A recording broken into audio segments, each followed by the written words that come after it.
வணக்கம். ஒரு குட்டி கதை படிச்சதுல பிடிச்சது. இசைஞானி ஆஞ்சநேயர்.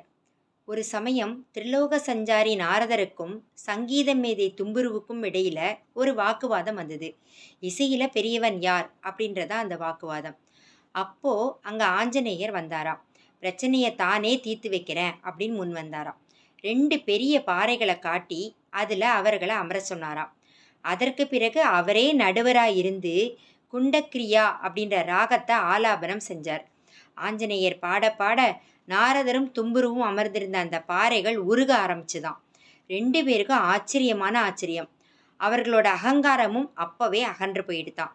சிறந்த ராமதூதராகவும் சொல்லின் செல்வராகவும் நவவியாகரண பண்டிதராகவும் சிரஞ்சீவியாகவும் விளங்கக்கூடிய இந்த ஆஞ்சநேயருக்கு சங்கீத புலமையும் பரதநாட்டிய சாஸ்திர ஞானமும் உண்டு அப்படின்றது அன்னைக்கு தான் தெரிய வந்தது.